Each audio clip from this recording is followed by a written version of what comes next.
Hey, Dr. Chris Brown, I'm here with Dr. G, and I just interviewed his daughter downstairs. I just showed him a video. He had no idea I was going to do it, but I want to talk to you about blood work.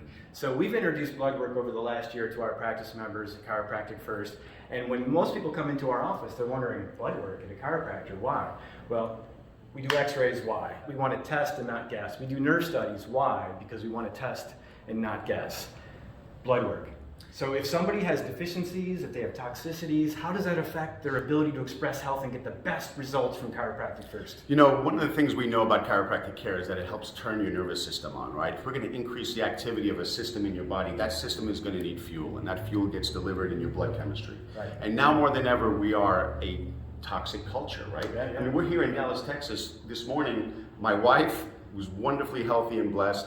My daughter, who's 15 years old, Paige, wonderfully healthy and blessed, and my son, George, wonderfully healthy and blessed. All three of them went to get their blood work done. Why? Because why not? We're not going to wait for there to be a health challenge. We want to optimize their health because we do live in a toxic world. We can identify those toxicities, identify challenges with delivering the fuel that turns the power on after the adjustment, and we want to identify it and solve those problems before they become a symptomatic health problem, right? So if somebody's inflamed, like what would be some things you would look for on a blood chemistry to say, oh my gosh, they need help? There are some simple markers that all of our doctors can order. Some of our doctors do order, but not enough. Right. And there's things like high sensitivity C-reactive protein. They have these funny names like homocysteine and uric acid, platelets and GGT, and all these things that mean a lot to me. We've now made it mean a lot to you because we can make it fully understandable so we can bring inflammation down. Inflammation is oxidation. It's how we age.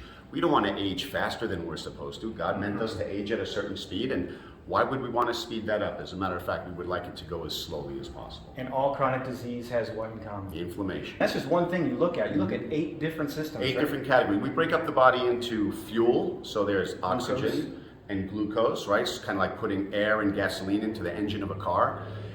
Then we want to look at the ability to deliver that fuel, right? That's our blood vessels, our heart health. Then we break it down into our ability to detoxify, to get rid of those toxins, to get rid of the things that we produce in our body through the liver and the kidneys. So we look at liver and kidney health. We look at mineral and electrolyte health because we're electrical beings. We turn the power on when we get adjusted by a chiropractor. I mean, so that's somebody's B9 or B12 deficient, and I'm adjusting them. I'm doing the best I can to give them the best possible adjustment, but they're B9, B12 deficient. What does that mean? Those simple deficiencies make it impossible to make a wonderfully healthy red blood cell. That red blood cell has one job: deliver oxygen. Where? To the cells that need it. The most oxygen-thirsty organ in the body is the central nervous system, which is exactly what the chiropractic profession works on. Absolutely. But here's one more thing, because you may say that, oh, I just had a CBC done at my doctor's last week or last month or in the last 6 months.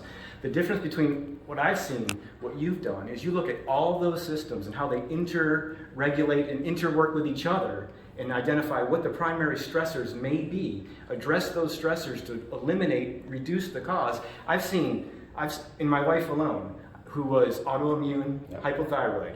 In 3 months, no longer autoimmune hypothyroid. I've seen type 2 diabetes reverse. I've seen inflammation markers come way down and people's health get way better because of that. It's also because people are used to saying, oh, my blood work's normal. My doctor said it's normal. That's right. Is there a huge difference between normal and ideal? So there's a huge difference. There's a big difference between being sick and being healthy. It's a big gap in between. Your medical doctor's job, who does a CBC or a metabolic panel on you, is to identify a disease process if it exists.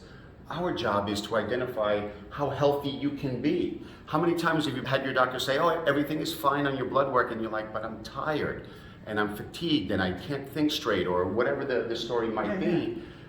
That's because you're not functioning optimally or at an ideal level, but there's not enough going on there to warrant a disease process that a medical doctor would treat with typically medication. So find it before it becomes a problem, or reverse problems. And that's what I love about what we're doing. Chiropractic First with Dr. G, with Read It, and if this is interesting to you, check us out more because we want to help you get to your 100%. And Dr. Brown in Southwest Virginia is responsible for bringing the experts into his practice from all over the country. Thank you.